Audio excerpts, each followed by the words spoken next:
Dan di situ rasanya kayak udah ada soundtrack Rosa yang ku menangis, ya ampun, panas banget. Dari situ kita bisa tahu apakah permukaannya bergeronjal atau permukaannya rata seperti itu. Oke, bergeronjal ya Bu ya, kayak kehidupan kayak aspal bergeronjal. Ya. Bergeronjal.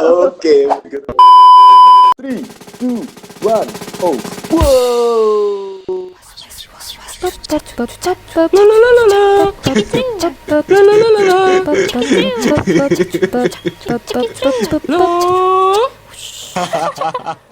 Hai semuanya, teman-teman, apa kabar? Kembali lagi di Kampus Rumpi bersama saya, Lukman. Hari ini kita mau ngerumpiin jurnal. Bersama siapa? Ups, tunggu dulu sebelum saya memberitahu dan menginformasikan siapa dan apa yang akan dirumpiin hari ini. Kalian like dulu, subscribe dulu, share dulu untuk mendukung kita di sini semakin aktif membuat konten-konten kreatif. Oke, sudah subscribe. Apa saya hitung dulu? Hitung dulu aja ya. 1, 2, 3. Subscribe, like, komen, dan share ke teman-teman kalian.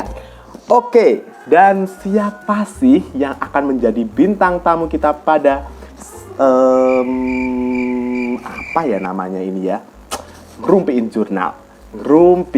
jurnal. Kali ini kita sambut. Ini dia bintang tamunya. Kita kasih tepuk tangan yang meriah.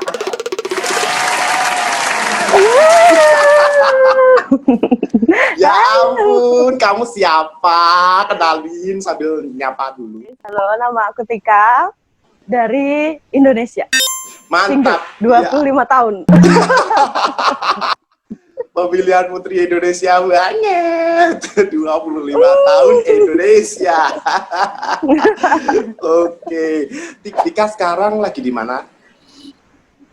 Lagi di Thailand, di Hat Yai, Thailand. Ya ampun, bintang tamunya jauh guys. Teman-teman, bintang tamu kali ini gak main-main, orang internasional. Gila. Berat kayaknya ya, berat. Jadi sekarang profesinya apa Tika di Thailand, di Hat Yai? Jadi sekarang masih mahasiswa, master degree, kebetulan kemarin baru lulus dari Hat Yai Thailand, dari Princess Songkla University. Mantap. Selesai master ya, di bidang apa Tika kalau boleh tahu? Bidangnya sendiri di Polymer Science and Technology, jadi kayak polimer, kayak plastik-plastikan gitulah, bikin ember, bikin ban gitu ya. Jauh-jauh di Thailand bikin ember. Tapi santai guys, orang yang masuk di konten ini gak main-main, pasti ada sesuatunya. Nah, apakah ember dia ini sesuatu? Kita lihat saja. Oke, Tika, kenapa kamu diundang ke sini? Kamu tahu gak? Saya kurang tahu juga ya Mas ya. Kenapa saya diundang coba? Oke, jadi aku baca salah satu jurnal kamu yang sudah publish secara internasional gitu ya. Ibu, alhamdulillah. Kamu boleh cerita gak sih? Kamu masih ingat kan jurnal ini? Ya ampun, kamu kan nama kamu banyak tuh di list Google kalau disedia.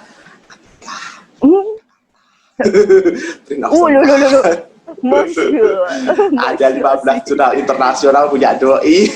Amin ya Allah. Amin. Nah, yang salah satu yang kita akan di sini itu jurnal internasional yang masih anget-anget ayam. Iya betul, kayak gitulah kira-kira. Oke, judulnya itu adalah novel Cellulose Fish You Sorbet from Lemongrass by Serpent combined with cellulose acetate for absorption of crystal violet. Betul nggak sih itu? Aku cuma bacain tapi aku nggak paham kalau di bahasa Indonesia ini apa kira-kira. Mau diartiin nggak? Iya, diartiin dong. Ya. Jadi artinya kurang lebih adalah pembuatan bioabsorben dari limbah daun serai digabungkan dengan selulose asetat untuk absorpsi zat warna ungu yaitu crystal violet. Oke. Gitu. Jadi ya ini bioabsorben, jadi sangat ramah lingkungan, gitu ya, klaimnya. Tentu saja. Jadi risetnya Tika ini terpublish di jurnal apa ya, Tik ya? Di International Journal of Macromolecule. Oke, kalau boleh tahu ini terindeks apa, sayang? Terindeksnya terindeks dari Web of Science sama Scopus. Yaitu ulala ya. Kalau boleh tahu kuartilnya berapa biar yang menonton ini makin deg. Kalau tahu kan terus kuartilnya gitu. Oh, ini penting, mohon maaf. Ya. Aduh. Jadi jurnalnya itu kuartil 1 dengan impact factor 5. Ya Tuhan, 5 ya guys, gak main impact factor 5. Biasanya 3-nya susah, mohon maaf. Kita masuk ke sesi yang menurut saya membuat Anda lebih dalam menikmati jurnal ini. Kita masuk ke pertanyaan yang pertama tentang latar belakang. Kenapa sih Tika memilih topik ini untuk risetnya? Kenapa? Karena saudara-saudara, teman-teman segalanya, kan di dunia ini kan banyak sekali perusahaan-perusahaan yang menggunakan zat warna. Seperti salah satu contohnya itu adalah perusahaan tekstil atau baju yang teman-teman pakai gitu. Jadi kan butuh warna-warni nih. Nah, dari warna-warni itu dalam prosesnya akan menghasilkan limbah. Dan ketika limbah itu dibuang begitu saja tanpa pengolahan, itu bisa menyebabkan kematian dari ikan-ikan di sungai atau tanaman-tanaman di sungai, dan juga bisa berpengaruh buruk ke kesehatan kita sebagai manusia. Itu yang pertama. Yang kedua, alasannya adalah kenapa memilih material dari serai sendiri yang di Indonesia kayaknya serai itu ya cuma dibuat masak, digeprek, terus dicemplungin ke sup-sup gitu aja ya. Tapi setelah di sini aku baru lihat nih serai itu ada daunnya. Jadi selama di Indonesia aku nggak tahu serai itu ada daunnya. Nah, ternyata si daun ini tidak termanfaatkan. Kebanyakan itu hanya digunakan untuk pakan ternak atau cuma dibuang dan dibakar. Nah, kalau dibakar kan bisa jadi limbah lagi nih. Nah, kalau untuk pakan ternak sendiri konsumsinya kan tidak terlalu banyak karena bukan merupakan pakanan pokok dari ternak itu sendiri. Maka dari itu kita tertarik untuk mengolah si daun serai itu, kita jadikan sebuah magic, lalu apa ya? Jadikan sebuah lembaran bermanfaat untuk menanggulangi limbah zat warna yang banyak sekali ada di dunia ini. Itu ceritanya. Oh my god, jadi ceritanya adalah untuk mengatasi cemaran lingkungan ya nggak sih yang sekarang ini? Cemaran lingkungan. Betul, yang sekarang ini betul lagi marak banget ya, menjadi problem hampir di seluruh negara di dunia. Wah, betul. tepuk tangan. Jangan lupa ini adalah riset anak Indonesia. Dan kalian semua pasti bisa kayak Tika ya nggak sih? Mantap. Habis ini dia jadi Menteri Lingkungan Hidup, bisa jadi. Amin. Vote Ya saya ya, vote. Oke, itu dia latar belakangnya. Terus selama ini mengerjakan riset ini berapa lama sih, Tika? Kalau riset ini sendiri butuh waktu sekitar 1 tahun. 1 tahun selesai. 1 tahun, yes. Oke, itu adalah latar belakang dan lama pengerjaan riset ini. Nah, makin menarik kan? Karena kalian sudah pengen tahu gimana caranya si serai ini menyelesaikan permasalahan dunia. Kita masuk ke pertanyaan selanjutnya. Oke, kalian semua yang penasaran, kayak apa sih si serai tadi bisa menanggulangi si limbah-limbah itu? Limbah-limbah yang membawa penyakit, limbah-limbah yang bermasalah di dunia ini, biar terbuang ya nggak sih? Kayak apa? Jadi Tika, yang mau saya tanyakan adalah, ini bentuknya serainya itu benar-benar masih daun begitu, terus kamu gunain atau diolah, diproses ala-ala gimana? Tentu aja kita proses dulu dari daun serai kan panjang-panjang gitu kan. Nah, nanti kita ubah jadi benang-benang. Jadi kayak benang-benang jahit gitu, tipis-tipis. Terus nanti kita gabungkan dengan si selus asetat itu sebagai polimernya. Jadi dia akan berbentuk lembaran kayak kertas. Jadi mudah digunakan gitu. Ketika digunakan untuk absorpsinya nanti tinggal dicelup. Terus kalau udah selesai diambil lagi. Kayak bikin teh celup. Jadi gampang. Oke, sesimpel itu ya sebenarnya idenya ya. Simple sekali. Tapi membuat si benang-benang itu mudah nggak sih? Kalau membuat benang-benangnya itu sendiri mudah. Kita cuma tinggal daun-daun itu kita potong sekitar 10 sentian, terus habis itu kita rendam di dalam larutan basah. Kita di sini pakai natrium hidroksida. Itu dipanaskan selama 2 jam sambil diaduk. Nah udah, nanti dia akan memisah sendiri menjadi benang-benang kecil, kayak benang-benang jahit itu panjang-panjang. Jadi gampang banget bikinnya sebenarnya. Jadi sangat applicable ya, sangat mudah diaplikasikan. Jadi kalau mau di scale up untuk industri sendiri tidak terlalu menggunakan alat-alat yang rumit dan bahan kimianya pun tidak rumit. Halo industri, kamu bisa kontak Tika lewat emailnya Kampus Rumpi. Betul sekali. Bener kan? Ini namanya project. Oke Tika, jadi begitu ya cara bikinnya. Setelah itu baru itu bisa diaplikasikan ke, ya ini masih skala lab ya, bener nggak sih? Betul banget. Diaplikasikan. Nah, step-step yang pertama untuk mengaplikasikan ini di limbah yang secara lab tadi, skala lab tadi bagaimana? Oke, jadi kalau kita sendiri untuk pengaplikasiannya memang mudah, cuma dicelup terus nanti diambil lagi. Tetapi karena di skala lab kita harus mempelajari kalau cemaran sesungguhnya kan kondisinya beda-beda nih, dari kondisi pH-nya, dari kondisi berapa lama kita harus nyelupnya, dari kondisi berapa banyak yang digunakan, dan juga berapa konsentrasi dari berapa pekat dari si cemaran limbah itu sendiri. Makanya kita modelkan dalam beberapa parameter yang nanti bisa teman-teman baca di jurnalnya sendiri. Ada efek pH, efek contact time, efek dosis dari si lembarannya itu gitu. Jadi kita mengoptimasi berapa banyak dan berapa lama, juga berapa pekat limbat.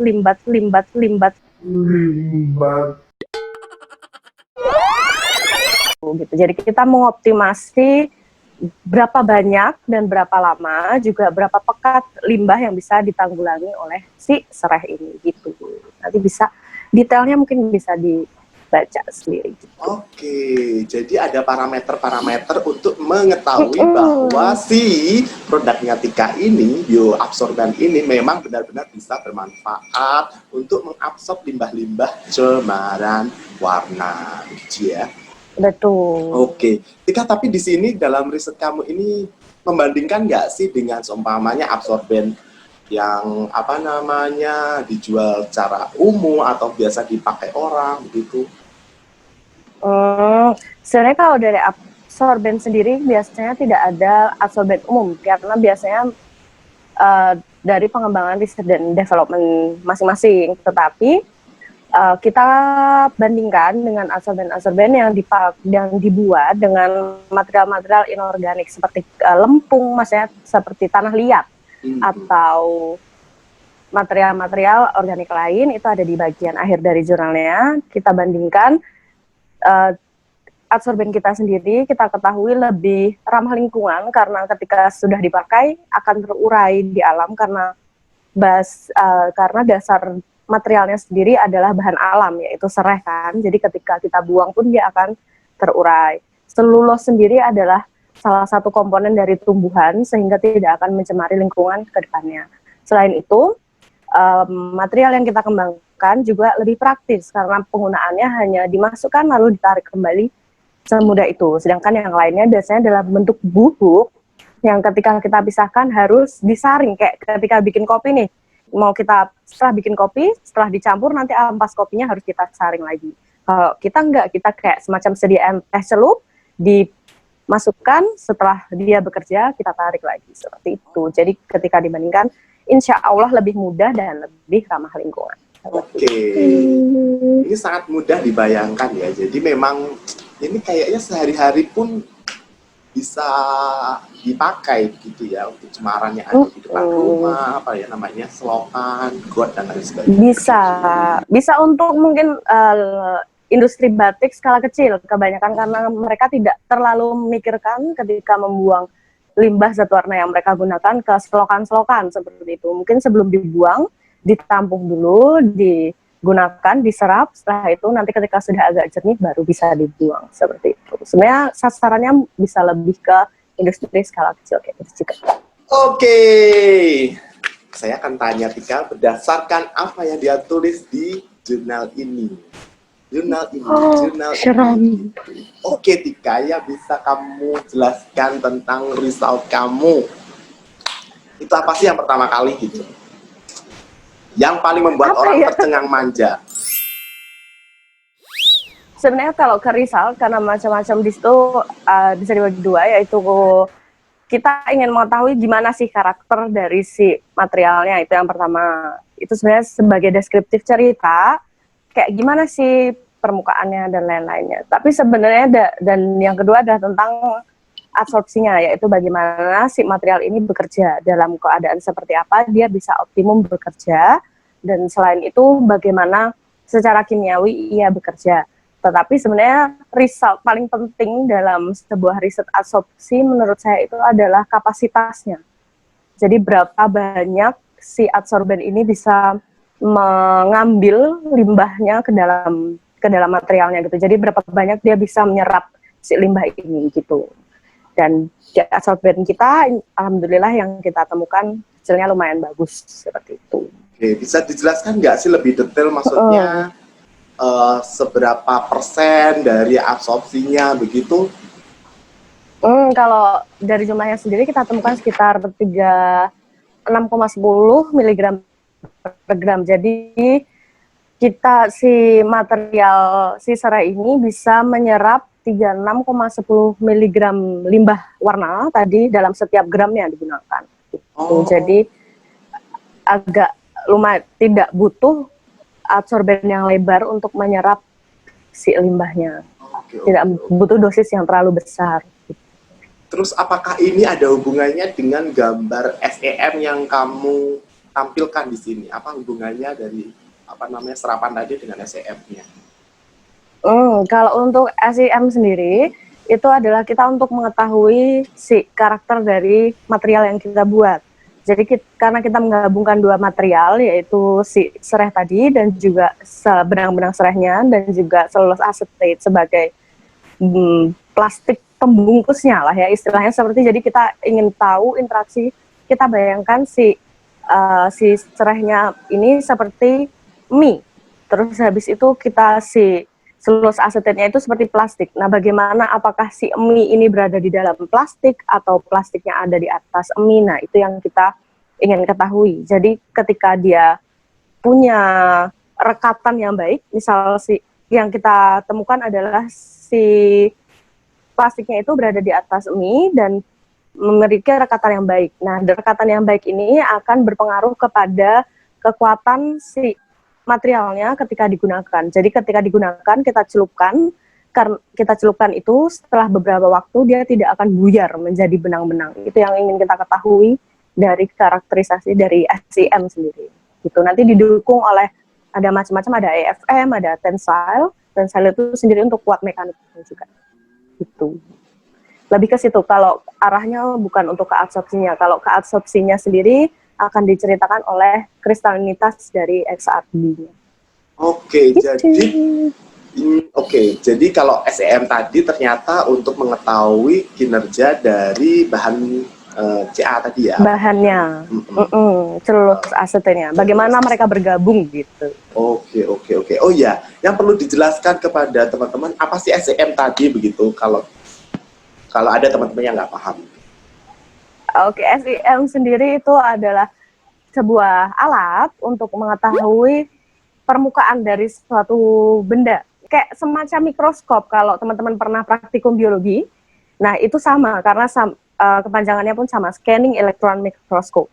Nah, si SEM ini digunakan untuk melihat permukaan suatu benda yang lebih dalam dari lebih jelas juga dibandingkan dari mikroskop yang biasa kita di lab-lab biologi di SMA biasanya. Nah, gitu. Jadi dari situ kita bisa tahu apakah permukaannya bergerunjal atau permukaannya rata seperti itu.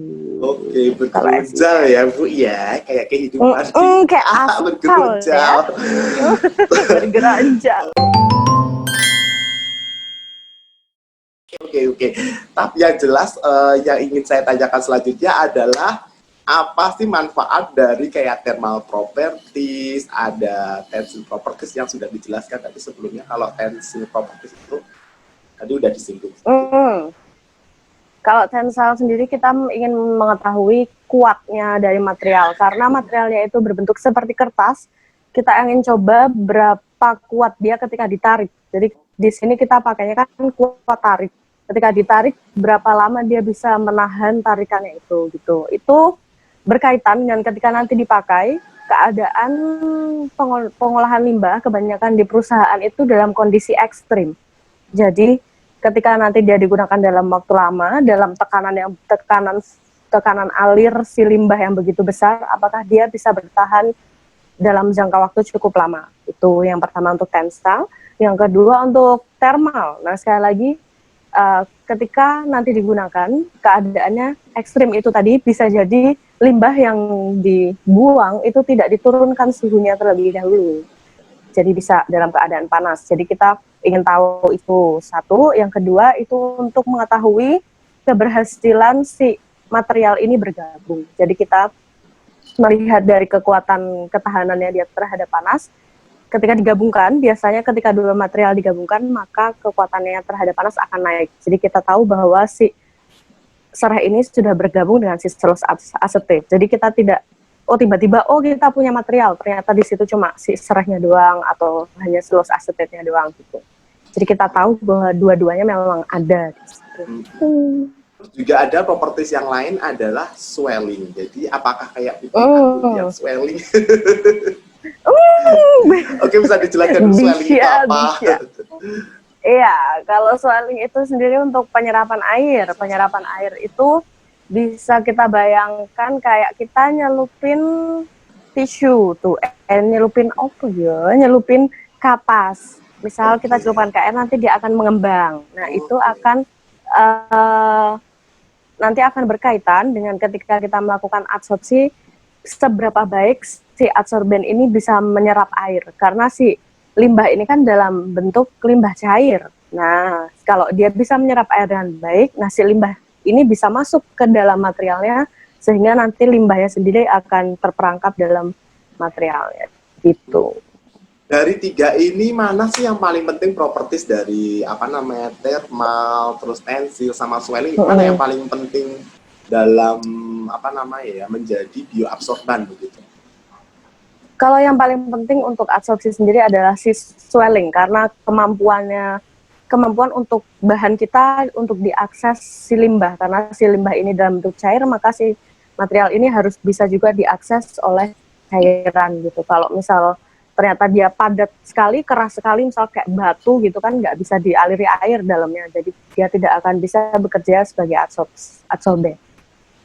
Oke. Dan di sini swelling paling besar ada di TLGL material ya.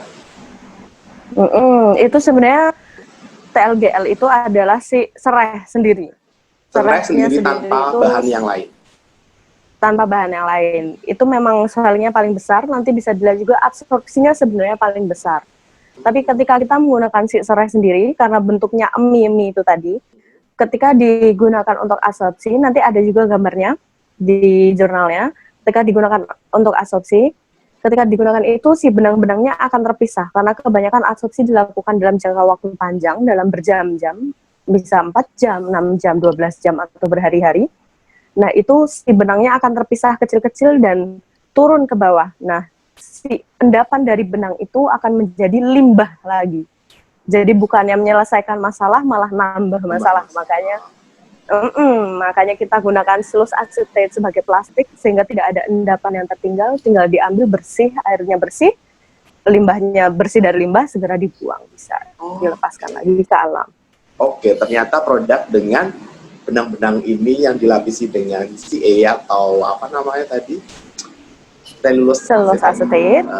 Itu yang paling oke di sini. Swellingnya juga lumayan mendekati 551%. Wow, keren.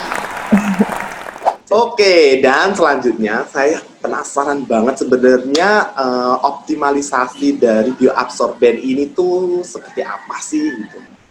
Bisa dijelaskan ya tingkat di resultnya? Jadi kita kan tadi menggunakan 2 jenis bahan ya. Yang pertama ada si sereh, benang-benang serehnya. Terus yang kedua ada selus acetate-nya dalam bentuk lembaran juga nanti kita bikinnya. Dan penggabungan dari keduanya. Jadi kita juga mencari properties atau sifat-sifat dari masing-masing bahan ini ketika digunakan untuk absorpsi itu seperti apa. Dan juga karakter thermalnya, tensalnya, dan masing-masing seperti apa. Dan bagaimana pengaruh dari masing-masing bahan ketika dicampurkan. Makanya nanti di jurnalnya akan ada 3 tipe. Yang pertama adalah TLGL, itu si serehnya sendiri. Si A adalah selus acetate yang sudah kita bentuk dalam bentuk lembaran plastik dan juga gabungan dari keduanya. Seperti itu. Tapi kesimpulan dari masing-masing pengukuran sendiri adalah gabungan dari keduanya itu paling efektif dengan kekuatan mekanik yang baik, dengan stabilitas panas atau thermal yang baik, dan juga kemampuan swelling yang baik, sehingga kapasitas absorpsinya juga baik. Selain itu, dari ketika kita sudah tahu nih gabungan keduanya paling baik, kita pengen tahu dia paling baik untuk digunakan untuk menanggulangi limbah jenis apa, karena warna-warna kan banyak nih, ada yang kuning, merah, hijau, oranye, dan sebagainya. Nah, di situ kita juga gunakan untuk menyerap berbagai macam limbah warna. Ada yang merah, rhodamin B, methylene blue, brilliant green, dan macam-macam. Di situ ada 5 kalau nggak salah. Itu kita coba pengaruhnya bagaimana, karena absorben sendiri di proses absorpsi sendiri bisa dipengaruhi berbagai macam parameter. Jadi tidak satu limbah bisa untuk menanggulangi setiap satu material tidak bisa digunakan untuk menanggulangi seluruh limbah. Jadi kita harus tahu nih paling baik untuk menanggulangi limbah apa. Nah, kita temukan bahwa absorpsi paling tinggi itu ada di warna ungu, yaitu crystal violet. Seperti itu. Oke. Terus selain ada 4 sih sebenarnya di sini sepertinya ya. Berarti kita ada 4. Jadi ada warna violet, green, merah, sama kuning. MB itu warna apa ya? Biru, methylene blue. Ada 2 lagi. Oh iya. Oh iya, itu nggak masuk jurnal. Oh iya. Sebenarnya kita coba lagi 2 lagi. Oke, mungkin bisa diceritain. Orange dan red. Jadi kita ada, karena tadi ada 4, terus tambah sebenarnya ada 2 lagi. Jadi warna itu ada beda jenis warna. Ada yang muatannya positif dan negatif. Yang kita masukkan di jurnal itu kebetulan yang muatan positif semua.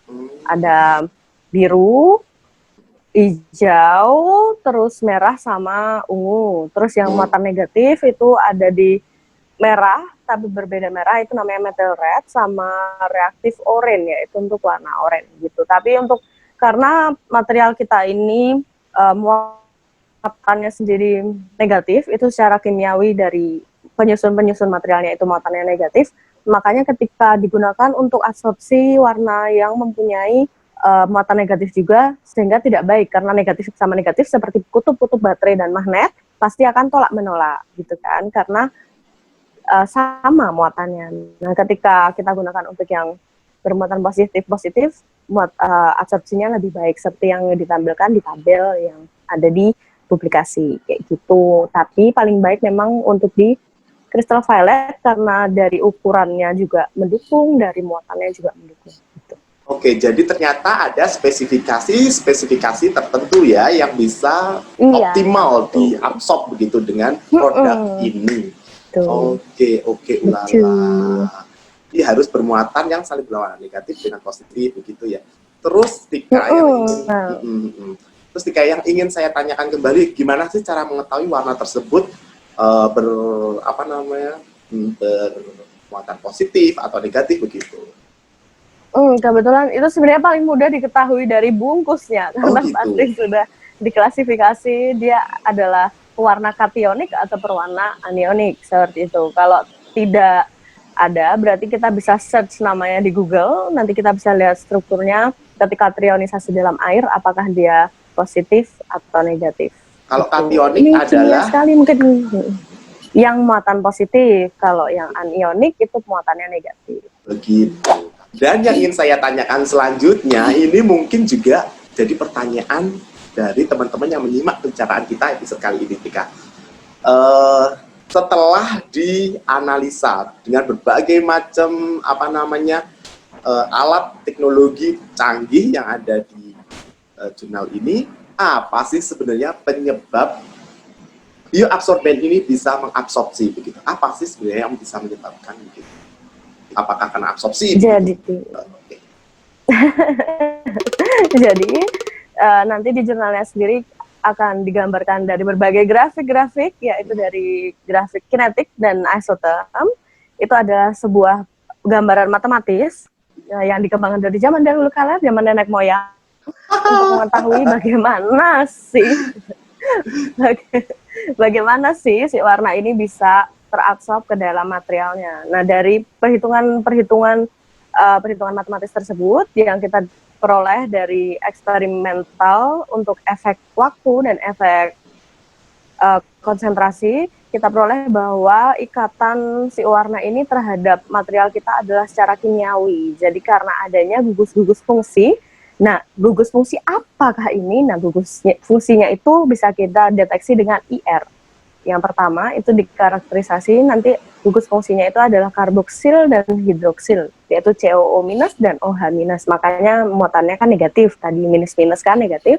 Nah, itu yang akan mengikat si zat warna yang punya muatan positif. Dia akan menarik secara kimiawi dan mengikat. Gitu. Jadi warnanya bisa terserap ke materialnya. Oke. Jadi ini karena ikat-mengikat begitu ya? Ikat mengikat. Oke, dan ini adalah pertanyaan terakhir tentang result. Tika, biar teman-teman ini tahu begitu yang menyaksikan, kira-kira produk yang kamu buat ini bisa dipakai dalam waktu berapa lama? Jadi dia bertahan berapa lama sih ketika di air di cemaran begitu?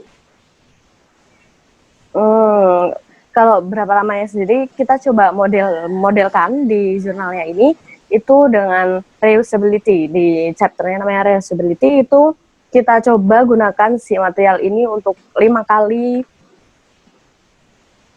proses absorpsi. Dia warnanya dikeluarkan, nanti diserap lagi, dikeluarkan lagi, diserap lagi, dikeluarkan lagi, seperti itu terus. Nah, ketika kita lihat grafiknya dalam 5 kali itu sendiri kapasitasnya tidak turun jauh. Turun jauh pun itu karena si larutan yang kita gunakan untuk desorpsi ini masih kurang optimal, gitu, seperti itu ya. Jadi masih kita lakukan studi lebih lanjut untuk si larutan desorpsinya ini apakah yang optimal. Tapi ketika kita lakukan terus menerus sampai siklus kelima, atau kapasitas absorpsi sendiri masih baik, sehingga kita bisa punya gambaran ini bisa digunakan dalam jangka waktu lama dan digunakan berulang-ulang gitu. Jadi ketika digunakan nanti aplikasinya untuk ke industri atau ke rumah tangga pun digunakan pun tidak habis satu beli tuh buang, satu beli buang, itu malah nambah limbah kan. Kalau di kita coba kembangkan absorben yang ketika dipakai nanti bisa dicuci, dipakai lagi, dicuci lagi, dipakai lagi. Seperti itu. Oke, jadi cuci, jemur, gunain lagi, cuci, jemur, gunain lagi. Cuci, jemur, gunain. Ya, betul sekali. Mantap. Ya ampun, pasti ekonomis sekali. Ya nggak sih? Jadi nah, itu yang penting ekonomis. Cuan, guys. Ekonomis, guys. Gitu. Oke. Jadi itu ya, tentang result yang paling ulala yang sudah membuat reviewers di jurnal Q1 WOST ini. Gak main-main, langsung accept begitu. Uh, Oke, ini yang akan saya tanyakan, apa ya, perjalanan hidup Tika di tanah Thailand itu semengerikan apa, semenyedihkan apa, atau semembahagiakan apa? Aku mau bertanya Tika tentang itu, kira-kira apa suka dukanya selama melakukan riset, suka duka. belajar gitu. Suka dukanya ya. Banyak mananya ya, sukanya apa dukanya ya? Bingung juga. Jadi buat dukanya sendiri sih kayak ya pasti nge-lab, capek, ya klasik kayak gitu sih. Kalau ya standar sebenarnya kehidupannya nge-lab sampai malam dan sebagainya. Gagal berkali-kali. Tapi teman-teman yang meyakinkan jangan sampai Anda takut nge-lab atau mengerjakan riset karena kesedihan di labnya. Betul. Sebenarnya menyenangkan ya Tika ya, mungkin ya bisa nggak digambarkan nggak sisi Menyenangkan menyenangkan sebenarnya. Lebih ke ketika udah ngelihat hasilnya sih. Jadi kayak akhirnya aku bisa ya. Ceritanya tuh dulu aku sendiri nggak pernah nulis artikel full dalam bahasa Inggris gitu ya. Jadi tidak pernah berbicara dengan orang full dengan bahasa Inggris, tidak pernah menulis satu artikel full dengan bahasa Inggris. Nah, ketika kita coba, walaupun rintangannya terjal, tetapi ketika bisa dan ketika ada hasilnya dan walaupun apapun hasilnya nanti, itu adanya itu seneng gitu dalam hati. Oh, aku bisa ya. Ternyata, oh aku mampu, orangnya nggak tahu arti ini aja sekarang bisa nulis kayak gitu. Jadi senang, bahagia, nikmatin aja sambil scrolling lambe turah sambil nunggu-nunggu masih bisa. Jadi yang penting jangan dibawa pusing sama jangan kalau langsung berputus asa gitu aja sih. scrolling lambe turah atau apa biar ketemu aku. Karena aku selalu ada di pinggiran-pinggiran lambe turah. Tapi soal pertemanan, terus pengalaman, dan sebagainya bagaimana? Apa yang dirasakan? Kalau pengalaman dan pertemanan, karena di lab, karena kendala bahasa sendiri ya, mungkin untuk di lab ketika ada teman-teman juga ngobrol terlalu banyak karena teman-teman lab aku juga bahasa Inggrisnya agak terkendala. Tapi asiknya adalah ketika nge-lab bareng-bareng nih kan banyak orang di lab, terus mulai ada satu yang kayak misal temen aku suka nyetel K-pop, nah bisa satu lab langsung karaokean semua. Seru banget ketika itu. Jadi kayak walaupun di lab kita nggak sepaneng gitu guys. Di situ sih paling penting jadi ngerasa ya, senang. Bener banget, nikmati, harus dinikmati aja. Betul. Terus Tika, selama mengerjakan riset ini, belajar di Thailand, apa sih tantangan-tantangan yang dihadapi begitu? Tantangan sih lebih ke bahasa. Kalau aku pribadi ya, lebih ke bahasa karena Thailand kan sebuah negara yang tidak terbiasa menggunakan bahasa Inggris karena mereka sendiri kan alfabetikalnya punya sendiri gitu yang lungker-lungker kayak aksara Jawa itu teman-teman ya. Jadi mereka tidak terlalu familiar dengan orang-orang yang berbahasa Inggris atau menggunakan alfabet. Jadi ketika pertama kali ya mereka tidak mengerti ya kita harus menggunakan bahasa-bahasa tubuh atau bahasa-bahasa isyarat. Jadi ketika pengen apa nih di lab langsung tunjuk aja atau langsung apa gitu. Itu sih kalau kendala-kendala. Tapi kalau kendala seperti yang lain-lainnya, alhamdulillahnya saya tidak menemukan kendala yang berarti. Oke. Jadi lebih ke arah kendala berbahasa. Maksudnya tantangannya berbahasa, tapi itu yang akhirnya akan meningkatkan apa ya, culture kita jadi akan meningkat, terus kemampuan berbahasa mungkin jadi multi bahasa yang kamu kuasai. Pengayaan diri. Jadi itu dari tantangannya. Terus Tika, aku mau, mungkin ini adalah sesi ger ya, semuanya tertawa. Ada nggak sih cerita yang lucu? Pasti ada sih sebenarnya. Cerita yang paling lucu yang dialami selama melakukan lab atau kuliah di Thailand. Kalau pengalaman lucu ya, lebih ke penelitian ini aja kali ya. Waktu habis revisi tuh, habis di review sama jurnalnya, terus kita dapat revisinya, ternyata mereka mau pengukuran kristalinitas. Nah, yang sudah ada, nanti resultnya ada, itu kita untuk mengukur kristalinitas dari benang sendiri, itu kita harus susun benangnya satu-satu. Jadi benar-benar disusun satu di atas si polimernya itu dari larutan. Jadi kita punya, bayangkan kita punya segelas air atau semangkok air di situ. Terus habis itu kita harus susun benang itu satu-satu lurus di atas air. Itu pasti kayak jelimet gitu kan. Itu udah aku coba, hari itu aku coba, terus ternyata ketebelan. Terus dosen aku datang, Tika terlalu tebal kayak gitu. Terus nanti ya aku renggang-renggangin, Tika terlalu tipis, dan di situ rasanya kayak udah ada soundtrack Rosa yang ku menangis, ya ampun, lama banget. Ya ampun. Terus akhirnya aduh, pokoknya udah terkapar di lab sambil itu soundtracknya langsung bermain ya. Aku menangis membayangkan diri ini. Dan terus habis itu akhirnya bisa di akhir hari, tapi cuma sekitar 2 atau 3 baris. Yang penting bisa dianalisis gitu aja sih. Itu yang paling, karena benar-benar waktunya kita ambil dari jam 9 sampai jam 4 cuma buat nyusunin benang-benang itu. Jam 9 pagi sampai jam 4 sore. Mungkin Gitu, kamu harus jadi minta tolong sama orang yang biasanya apa ya, nganyam ya, yang bikin kain apalah itunya ya sih ya. Itu kan jago kan. betul. Oke, itu adalah yang paling lucu di dalam matematika ya. Tapi itu betul lucu sih, maksudnya bikin gini salah, di situ salah. Maunya apa? Maunya apa gitu ya. Bener banget. Pasti menangis darah itu. Tapi ya nggak apa-apa lah ya, demi terpublish di jurnal yang terindah WWS Kompas itu kecil gitu daripada enggak, daripada di reject ya. Rencana ke depan mau ngapain ya? Nah.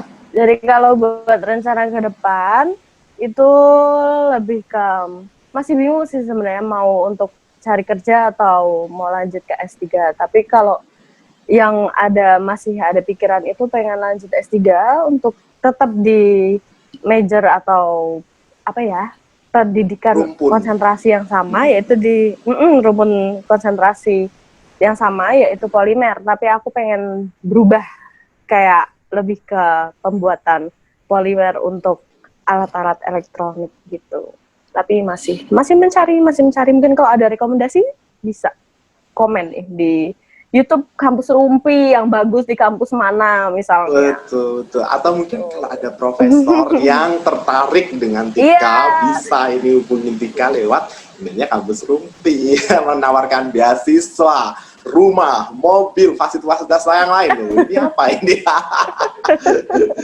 Oke, itu dia ya yang penjelasan dari Tika tadi. Semoga bermanfaat begitu ya nggak sih, Tik? Terus nih, setelah kita ulas, kita jadi tahu fungsi, bagaimana kerja dan lain sebagainya. Gemes, aku juga pengen nyoba akhirnya.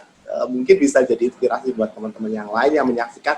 Kalau masih mahasiswa ini bisa jadi PKN, ya nggak sih? Penelitian skripsi juga, ya nggak sih? Bener apa? Betul banget. Bisa ini mungkin materialnya diganti, tapi bisa ngetek cara kerjanya. Bisa banget. Sangat menarik sekali, bukan? Oke, Tika, ini pertanyaan yang terakhir yang mau saya tanyakan adalah, bukan pertanyaan sih, tapi ini kayak siraman rohani. Alah, bukan siraman rohani, tapi apa ya, siraman motivasi buat teman-teman yang menyaksikan.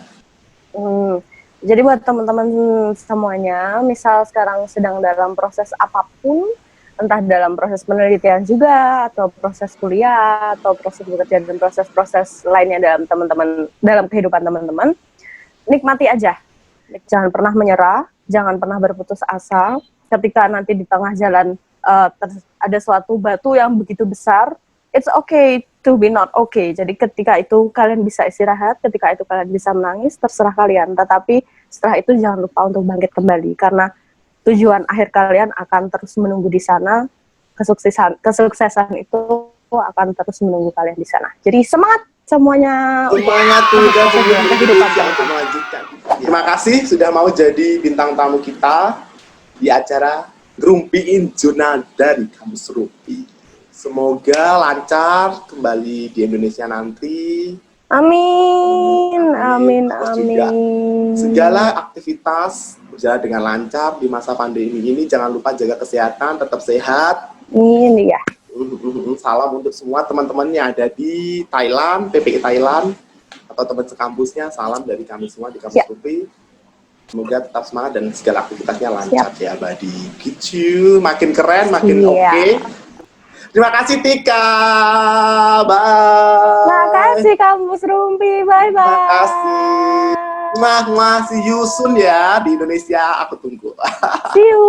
See you. Bye.